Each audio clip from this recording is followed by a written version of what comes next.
Mais 2 minutinhos e nós vamos começar.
Bom, 19h05, né, acho que a gente vai começando, o horário programado é às 19h, já demos um tempinho aí para as pessoas se organizarem.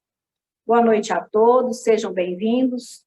Com o slogan Cuidado com as mamas, carinho com o corpo, o Ministério da Saúde lançou no dia 7 deste mês, Outubro Rosa de 2020. A ação busca conscientizar mulheres sobre a importância da prevenção e do diagnóstico precoce do câncer de mama. Mesmo com a pandemia do Covid-19, o Sistema Único de Saúde continuou com o atendimento e a oferta adequada de tratamento aos pacientes, pois a campanha Outubro Rosa tem a finalidade de manter mulheres em alerta em relação a essa doença. Sobre a importância do diagnóstico precoce, pois quando mais cedo descobrir e tratar, mais chances se tem de curar. O Ministério da Saúde recomenda o rastreamento entre 50 e 69 anos, mas todas as idades são importantes ficar em alerta. Não espere qualquer alteração, um nódulo na característica da pele, da mama, procure o especialista. Segundo dados do Ministério da Saúde, para este ano são estimados 66.280 novos casos de câncer de mama em mulher no Brasil. Então, para reverter esse número, a prevenção ela é essencial. E foi pensando nisso que o HGG, o Instituto de Desenvolvimento Tecnológico e Humano, através da Diretoria de Ensino e Pesquisa, elaboraram um mês cheio de ações e atividades, a fim de despertar não somente em nossos colaboradores e servidores, mas em toda a comunidade a importância e a necessidade da prevenção do câncer de mama. Então, iniciando o nosso ciclo de palestras sobre o câncer de mamas, estamos hoje aqui com o Dr. Humberto Carlos Borges, que é médico mastologista, professor de medicina da Unievangélica, secretário da Associação dos Hospitais do Estado de Goiás e preceptor do Programa de Residência Médica em Mastologia do HGG. E hoje vai nos falar sobre os fatores de risco para o câncer de mama. A palestra terá duração de 30 minutos e, em seguida, ele ficará à disposição para responder perguntas que poderão ser enviadas pelo chat. Doutor Humberto, muito obrigado por ter aceito o nosso convite. Passo a palavra a você, fica à vontade. Uma boa noite a todos, né? Grato, assim, pelo tantos colegas, tantos servidores, né, como eu, estão presentes aqui, presenciando. Boa noite ao público que, em geral, né, que vamos ter oportunidade de conversar um pouco sobre o câncer de mama. E, bem lembrado, como a Wagner comentou, falando um pouco sobre essa época de pandemia, nós estamos registrando uma diminuição, né? Infelizmente, uma diminuição muito pronunciada do número de mamografias sendo realizadas. Na mesma época desse setembro e outubro do ano passado, a gente via bem mais mamografias sendo feitas. Então, a gente não sabe ainda quais são as repercussões, os reflexos dessa pandemia nos acompanhamentos das moléstias, né? E para nós com interesse, que é o câncer de mama, estamos de olho para ver como é que vai ficar esse acompanhamento, né? Agradeço a oportunidade dada pelo HGG e DETEC e vamos começar a falar, então, sobre a apresentação.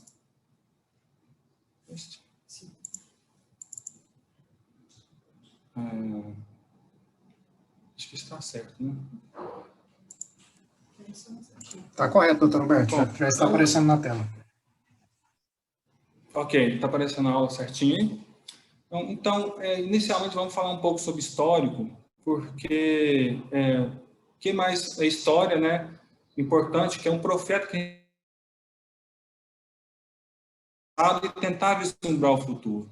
Então, dessa forma, vamos tentar ver como os nossos erros do passado, ver como a coisa se desenvolveu até chegar nos dias atuais, né? Falar um pouquinho de epidemiologia, da sua incidência e das ações no futuro para o câncer de mama. O sacerdote egípcio Imhotep, em 2500 a.C., seria o primeiro que descreveu algum tipo de lesão, seria lesão tomando a mama inteira, né? Ele relatava que seriam lesões ulceradas, lesões grandes, né? Que hoje em dia, graças a Deus, a gente nem tem visto tantas esse tipo de lesões. Isso é um termo, câncer, é um termo hipocrático. As mesmas pessoas que usou esse termo de câncer em comparação com caranguejo, que aquelas suas patas pegavam todo o tecido ao redor da lesão inicial, foi Hipócrates, né? O pai da medicina. Por que a importância de estudar o câncer de mama? Milhares de mortes de mulheres do mundo são estimadas que desenvolvidas pelo câncer de mama, né? 61,61 a cada 100 mil mulheres, né? Seja de cerca de 40 para 100 mil mulheres na região centro-oeste. Isso no local, mas não deixa de ser dados pequenos, né? São 24,4% de todos os cânceres. Então, todos os cânceres que existem, o de mama, quase 25%. E a definição mais simples, alterações genéticas em células mamárias, as quais se replicam de maneira desordenada e incontrolável. Então, as células são o câncer de mama por si só, ele localmente ele causa uma moléstia, né, local, mais o que metástases. É uma lesão multifatorial e de caráter heterogêneo. Contribui para o aumento do desenvolvimento da doença, né? São fatores que a gente às vezes não pode mudar, como fatores genéticos e hereditários, né? Existem fatores de ordem social de desenvolvimento, como fatores da história reprodutiva da mulher. Fatores de história hormonal, que a mulher pode fazer opção por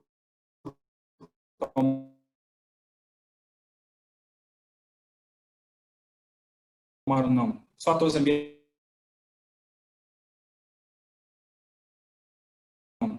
ambientais, que podem ser modificados ou não. Os fatores hereditários e genéticos. Aproximadamente 5 a 10% de todos os cânceres de mama seguem padrão de herança autossômica mendeliana, que é uma dominância, e são considerados cânceres hereditários. Vamos ver famílias que têm várias entidades, vários entes daquela família que são cometidos por essa entidade, o câncer de mama, né? Aí você vai percorrer na história clínica a averiguar, porque ela teve uma mãe com câncer de mama, uma tia do lado dessa mãe. Do lado paterno também tem paciente com câncer de mama, às vezes irmã. Então, isso é uma história genética muito forte, né? Às vezes a gente identifica síndromes hereditárias. São famílias que têm alta incidência do câncer de mama precoce em pacientes que geralmente vai aparecer o câncer de mama numa fase da vida, que são fases da vida mais precoces, né? Normalmente o câncer de mama, pico de incidência dele vai de 45 e depois aumenta para 55 anos, né? E paciente com essa história familiar tem um câncer de mama de maneira precoce. Às vezes, paciente com 27 anos de idade, como já pegamos casos aqui no próprio HGG, 27, 30 anos de idade, 28, né? E acometimento concomitante, às vezes, de outras neoplasias. E como a gente pode mudar? Como a gente não pode mudar os fatores genéticos, nós temos os aconselhamentos genéticos através dos PETs, dos testes genéticos, estratégias de triagem dos pacientes de risco de maior impacto, né, de olhar esses pacientes de mais próximo, e a prevenção para prevenir doenças nos indivíduos que são afetados por essa. Fatores hereditários, existem genes de alta penetrância. Aqui eu faço essa aula um pouco também para os residentes. Então, são genes que têm penetrância maior, que então a chance de acometimento do câncer de mama, como sabidamente o BRCA1 e 2, é cerca de 80% de acometimento no decorrer de toda a vida da paciente, né? TP53, o PTEN e o CDH1. Então, como a gente vai fazer? Como tem alta penetrância, vai ser uma discussão sobre cirurgias redutoras de risco. Eu vou fazer medicação de maneira continuada para tentar diminuir esse risco. E um tratamento diferenciado naquelas pacientes já doentes, que são pacientes mutadas, né? Os genes de penetrância moderada, que são todos esses que estão falando aqui, talvez não necessariamente fazer uma cirurgia de redutora de risco, que seria, trocando miúdo, fazer a retirada das mamas dessa paciente, mas sim o segmento personalizado, orientação mais diferenciada. Então, das síndromes mais comuns que a gente pode pensar relacionadas a câncer de mama, temos a síndrome de Colden, que é a síndrome de mama, né, tem câncer de mama, alguns tipos de câncer de tireoide na medular, lesões de pele. Às vezes a paciente tem história de mama de um lado e câncer de tireoide no outro lado do ramo da família. Então, temos que desconfiar que talvez ela seja uma síndrome comum. Petersjeger, que é câncer de mama, pode estar associado ou não com câncer de colo, câncer de pâncreas, muito grave, né, gente? E manchas pigmentadas, talvez, na mucosa oral. São dados clínicos que às vezes o próprio clínico identifica essas manchas pigmentadas com história familiar. Síndrome de Fraumenig, né, muito comum no sul do país, Mato Grosso. Câncer de mama, como doenças também sarcomatosas, câncer no cérebro e os cânceres infantis da adrenocortical. A síndrome BRCA1 e CR2, que é câncer de mama em homem, né, que é menos comum do que na mulher, e câncer de ovário, que pode acontecer também em pacientes mutados. Bom, então as causas podem ser modificáveis ou não. Como aqui é fator de risco, então qual que é o maior fator de risco para o paciente ter câncer de mama? Né? Ela sendo mulher, porque sendo homem, você já tem uma proteção muito grande. O câncer de mama, dos cânceres de mama, se for pegar 100 casos, 99 vão ser em mulheres, 1% apenas em homens. Então, causa da menarca precoce. Então, nós vamos ver que a paciente que menstrua muito cedo, ela vai ter mais ciclos no decorrer da vida dela. Se for associado, então, a uma menopausa tardia, também vai ter mais ciclos no decorrer de toda a vida dela, né? O número de filhos, que é a paridade, então aquelas pacientes grandes múltiplas teriam sim uma proteção contra o câncer de mama. E a idade da primeira gestação. Nós sabemos que hoje em dia as mulheres têm a tendência de programar, estão certas, programar a sua própria vida, carreira, e sempre deixando a primeira gestação para um momento mais oportuno. Então, a partir daí, se fizer um estudo nas populações, né, que tem a idade da primeira gestação deixada para mais tarde, que eu vou falar para vocês daqui a pouco, então, vê-se um aumento na incidência também, né? O fato de amamentar ou não, então, o fato da paciente amamentar exclusivamente ao peito,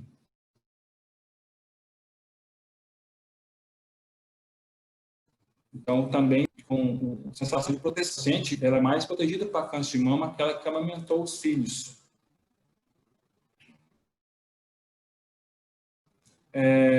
Se o paciente tem tumores de mediastino, radiações ionizantes para tratamento sobre o tórax, esses pacientes têm mais tendência a ter câncer de mama. Vamos falar sobre alimentação, consumo de álcool, tabagismo e o estilo de vida de maneira geral. como eu falei, a menarca e a menopausa, quando dela, antes de 12 anos de idade, nós já vimos casos de paciente com 9 anos, 10, que menstrua. Isso aqui também tem a ver com obesidade infantil, né? Acredito que quando a paciente atinge um certo volume de massa corporal, ela passa a ser possível a menstruação dela ocorrer, né?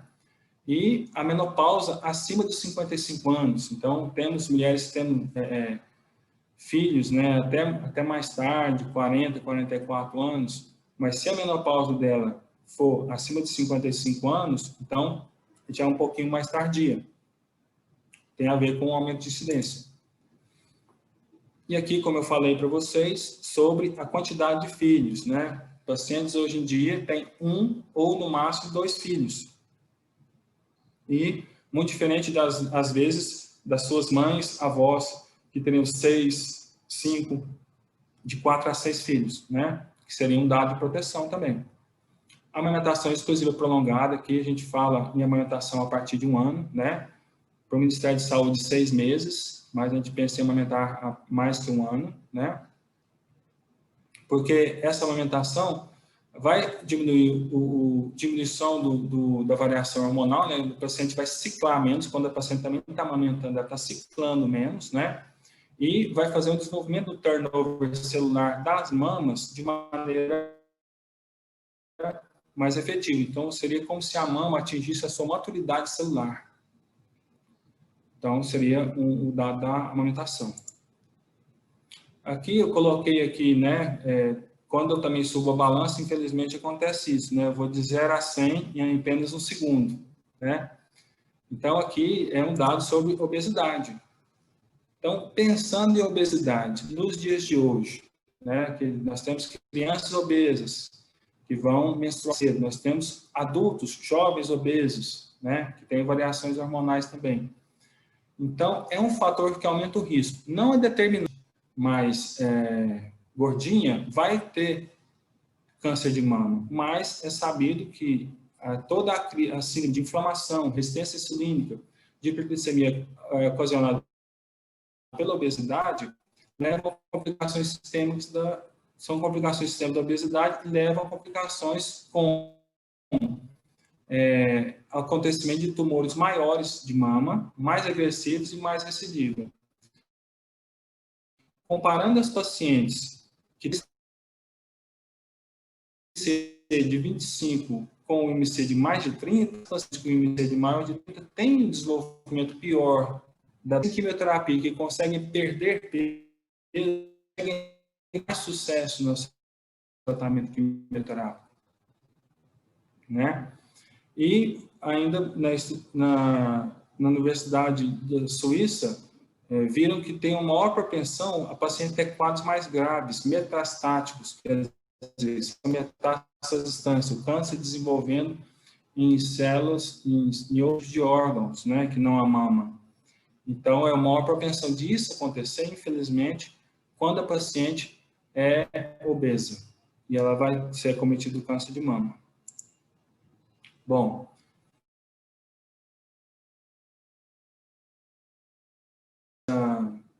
essas imagens, né, muito feias, perdeu o humor do cigarro. Mas aí vem a narguilé, né?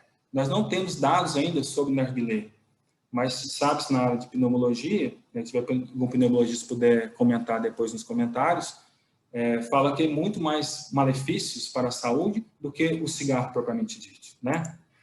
O etilismo e o uso dessa carnezinha aqui, ó, toda tostadinha na brasa, né, o churrasco, também causam um certo aumento de incidência, que nós vamos falar daqui a pouquinho, devido à liberação de radicais livres, né?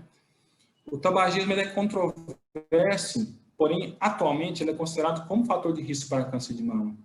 Já teve literatura no passado que falou que o tabagismo afirmava o contrário, que o tabagismo não tinha atuação direta como fator de risco, né?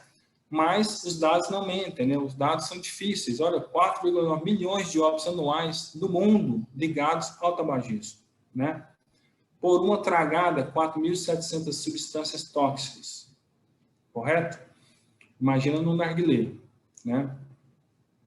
Etilismo, mais bem aceito pela sociedade hoje em dia, e até por um estudo inglês mostrando que existe um desconhecimento muito grande das mulheres sobre esse fator de risco. Menos de 5% acreditavam que o etilismo seria fator de risco para câncer de mama. Hoje em dia, ele é considerado fator de risco para dose dependência, né? Paciente, aquela mulher que sai e que toma mais do que uma taça de vinho 2 vezes por semana, então essa já é considerada uma paciente, e quanto mais ela beber, mais risco ela vai ter de desenvolver a doença. E o uso do churrasco rotineiramente, né? O estudo da Carolina do Norte, diz que aumenta em 23% a taxa de mortalidade para câncer de mama. Aqui a gente vai pegar um pouquinho sobre... Queria voltar? A gente vai pegar um pouquinho sobre especulação, né? Porque se vocês virem os dados, nossa região centro-oeste tem bem menos casos de câncer de mama do que na região sul. Apesar de nós, da região centro-oeste, temos um hábito muito parecido com o pessoal da região sul, né? que é o hábito de ingerir carne assada, carne bovina assada, né? Então, a gente imagina que devido a ter bastante migração de povos nórdicos, né, de alemães, poloneses para o sul do país, pode também ter esse fator genético. Mas que lá eles comem também bastante churrasco, isso é verdade. Então, a gente não sabe ainda se é pela dieta também, que lá o Rio Grande do Sul é uma das maiores incidências de câncer de mama do país.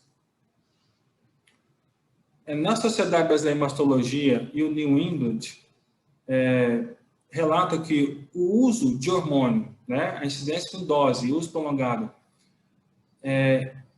não deve ser interrompido o uso do anticoncepcional se a paciente tiver o risco-benefício, né? E o que eu quero dizer com isso? Que aumenta a incidência de câncer de mama. Porém, às vezes, para a paciente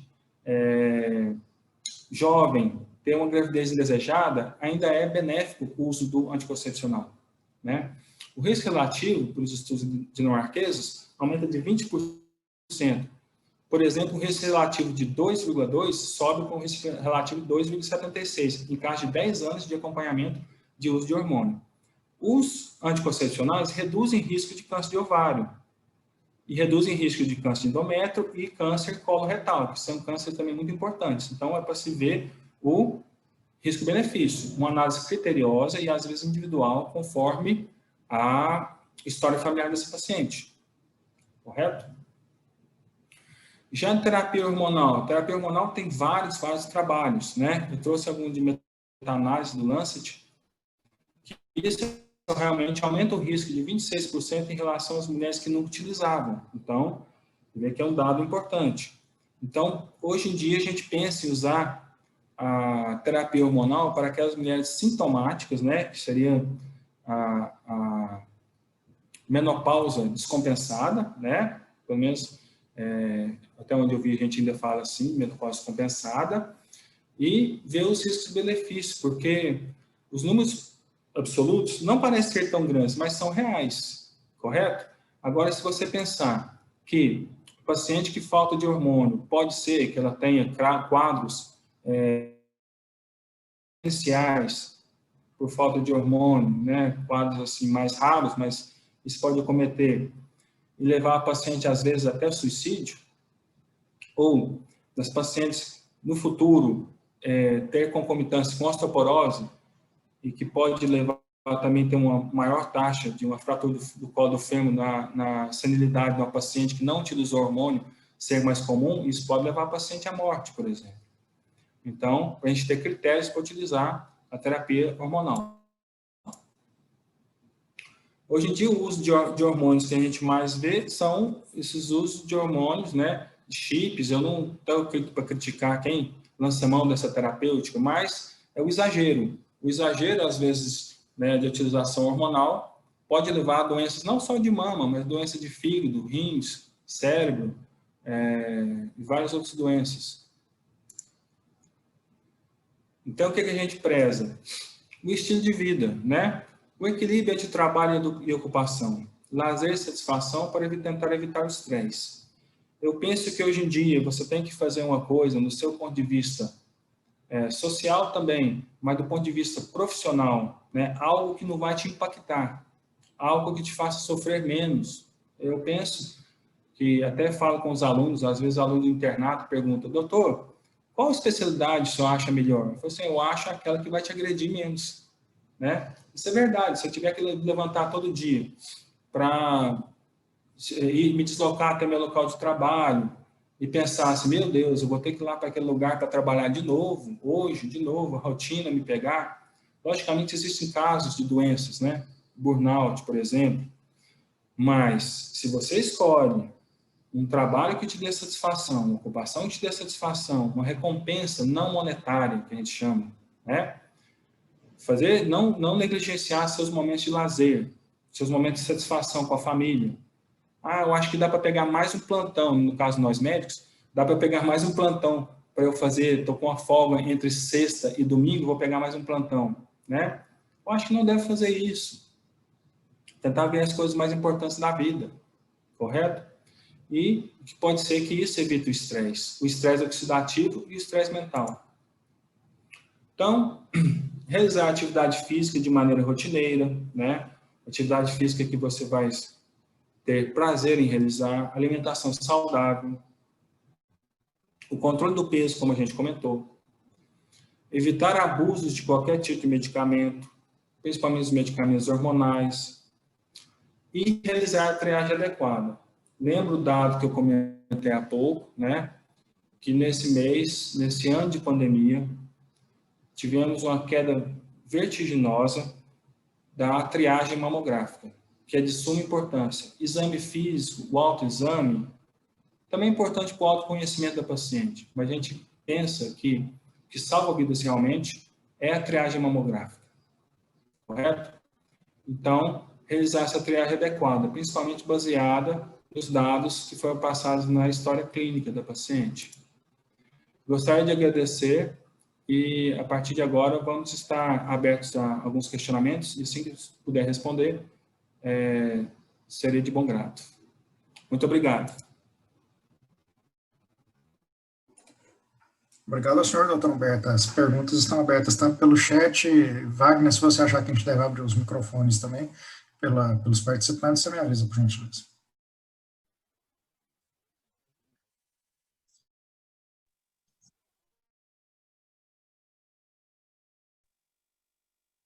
Né?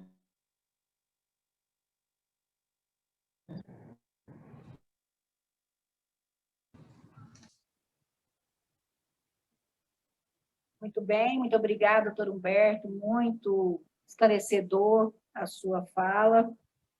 E está aberto as perguntas, podem levantar a mão e a gente abrir o microfone ou podem enviar via chat. Enquanto vocês elaboram as perguntas de vocês aí, quero repassar ao doutor Humberto uma pergunta que nos foi repassada. Em relação a prótese de silicone, doutor Humberto. Hoje as mulheres muito jovens ainda têm essa preocupação estética, né, de estar utilizando a prótese de silicone, e algumas têm esse temor. Ela teria alguma influência? Ela pode mascarar o câncer? O que o senhor pode nos falar sobre isso?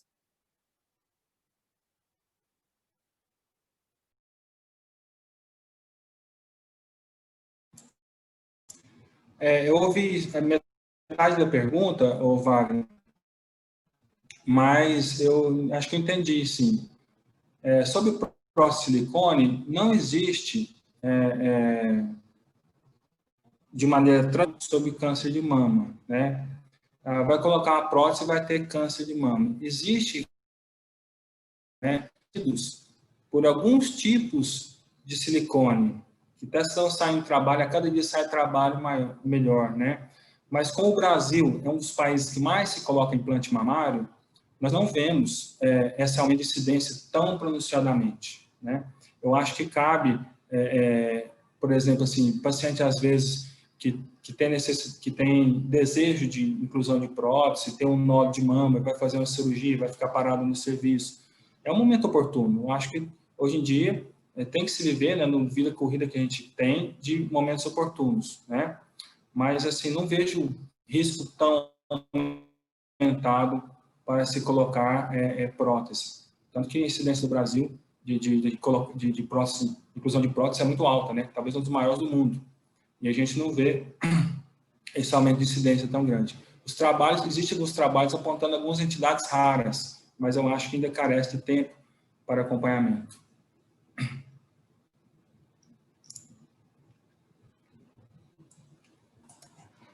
Doutor Humberto, é a Donay Andrade falando. Acho que foi hoje que eu vi uma matéria no Popular, ou foi anteontem, não sei, sobre o câncer de mama também para homens, né? O senhor pode falar um pouquinho sobre isso para a gente poder entender?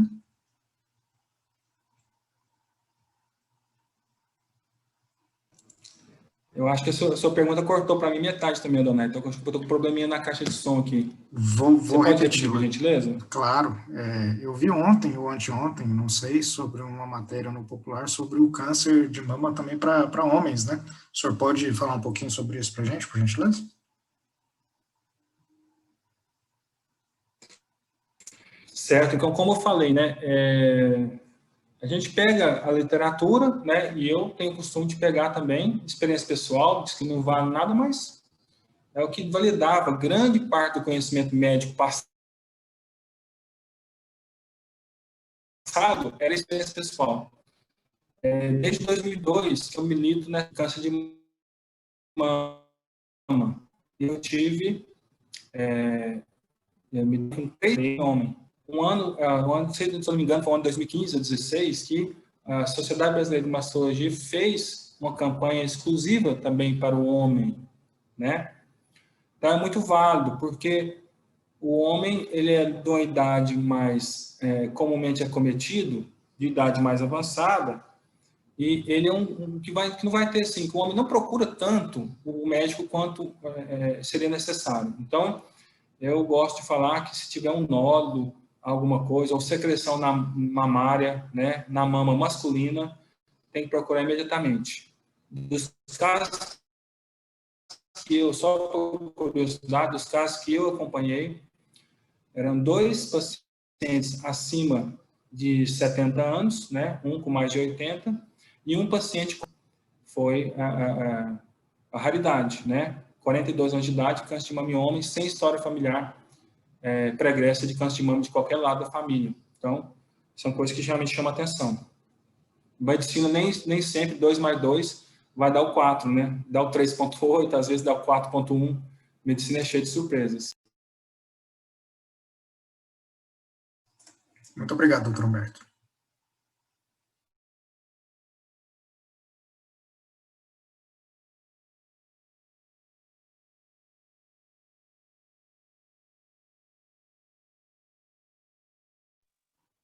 Doutor Humberto, outra pergunta.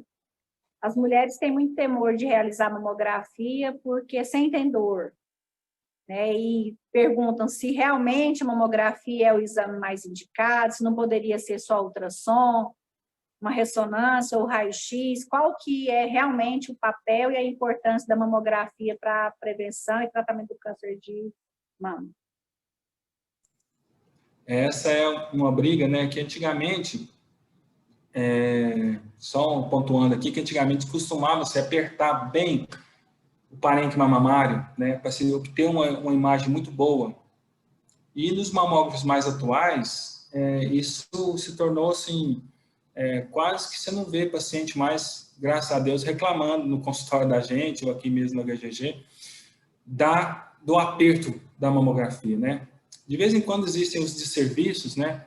Alguns colegas profissionais, né, de várias áreas, também médicos, né, falando que o câncer pode ser induzido por radiação da mamografia. Então, seria uma radiação muito alta, a realização de mamografia muito alta para poder desenvolver um câncer induzido para a mamografia. E, por enquanto, a mamografia não é o melhor, é essencial para o tratamento, para o diagnóstico precoce do câncer de mama. Então, não tem muito erro nisso. Então, os lugares que a gente consegue uma triagem adequada, né? Aqui no Brasil, A gente tem a tendência pela sociedade de pedir mamografia após 40 anos de idade, naquelas pacientes que têm história familiar, aquelas que eu falei, né? Que a família já está toda, da árvore genealógica dela já está toda com dados positivos, com casos positivos de câncer de mama, até pedir mais cedo, 35 anos de idade, né? Às vezes, a gente faz isso. A gente não vê câncer de mama rádio-induzido por exame, né? Exame mamográfico. A gente vê aquele, como eu comentei na apresentação, de radioterapia realizada no mediastino de criança. Aí esse acontece. Então, a gente não vê muito. Isso é muito bom, porque é um exame que, do ponto de vista de gasto, né, não é tão caro, mamografia, né? Vê lesões subclínicas. O que a gente quer? A gente quer que a pessoa não tenha nada. Mas se a pessoa vai ter câncer de mama, a gente quer surpreender essa lesão de maneira subclínica.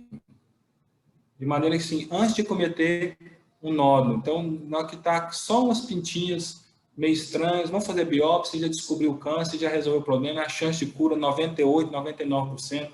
Todo mundo vai ficar muito feliz, correr para o abraço. É o que a gente espera, que a gente almeja o nosso alvo, né? Correto.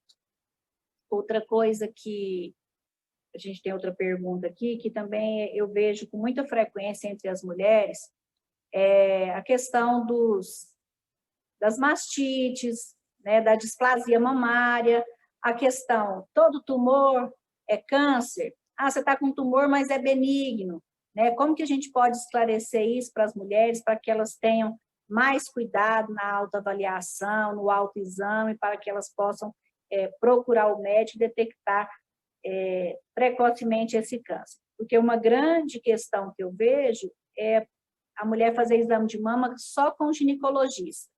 E aí, às vezes, é uma displasia mamária, vamos acompanhar. Quando ela realmente chega no mastologista ou no oncologista, o câncer já está no estágio mais avançado, né?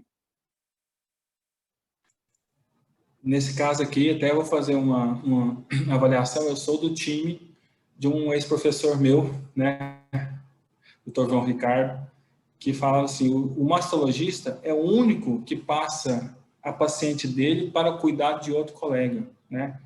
Ah, essa mamas, o ginecologista, mamas sem alterações, o ginecologista mesmo examina, né? Olha, eu acho que não.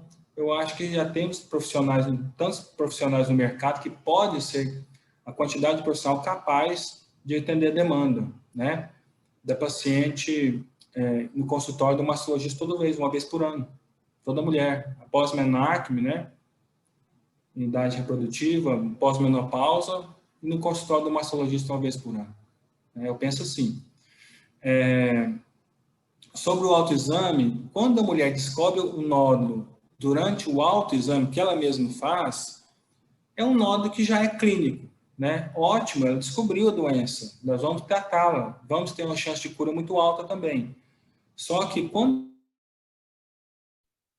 não se pode substituir autoexame por... Não, quando a gente faz autoexame, não sinto nada, não vou fazer mamografia esse ano. Está errado.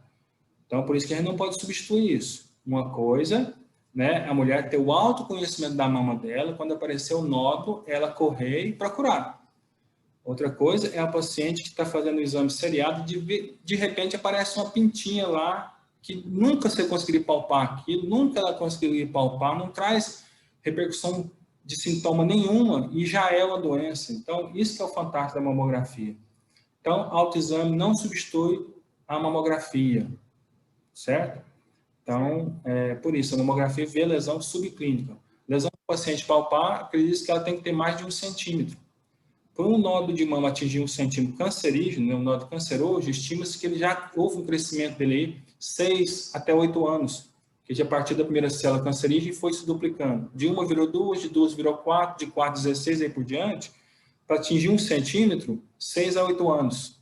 Então, já tem um tempinho que ela está com câncer e ela não sabia até atingir o momento dela estar conseguindo palpar. Correto. Mais alguém? Pode levantar a mão, ou se quiser pode enviar pelo chat. Não tendo mais perguntas, doutor Humberto, eu agradeço imensamente mais uma vez, por ter aceitado o nosso convite, por fazer essa palestra tão esclarecedora, e contamos com a presença de todos vocês para a próxima semana, para mais uma palestra com o Dr. Rogério, também mastologista. Muito obrigado, passo para você para as conclusões finais. Não, então, eu gostaria muito de agradecer, né, a iniciativa. Esse ano teve que ser tudo diferente, gente, né? Mas acredito que isso tudo vai passar. Nós vamos poder ter mais contato social no futuro, né? Fazer nossa tenda novamente, né? E examinar os pacientes e ter o atendimento no olho. Então, que é uma coisa que eu acho que não deve se perder nunca. A medicina, existe a telemedicina, logicamente tem seu lugar, né? Tudo, mas esse contato de olho no olho, e tal, de sigiloso, da gente conversar com o paciente, eu acho que isso não vai se perder nunca. E agradecer, convidá-los, né, todos para palestras, vão ser palestras brilhantes dos próximos colegas que vão às quartas-feiras também, no mesmo horário, né, e se ficou alguma dúvida, depois também me põe à disposição aqui no HGG, ou nos meus contatos também, né, em tanto Instagram, Facebook, para poder esclarecer alguma coisa que eu souber e poder esclarecer. Muito obrigado a todos e vamos juntos contra o câncer de mama. Obrigado. Uma boa noite a todos, muito obrigado pela presença. Obrigada, Obrigado, Zé doutor Humberto. Cláudio. Obrigado, Wagner. Obrigada, boa noite. Obrigado.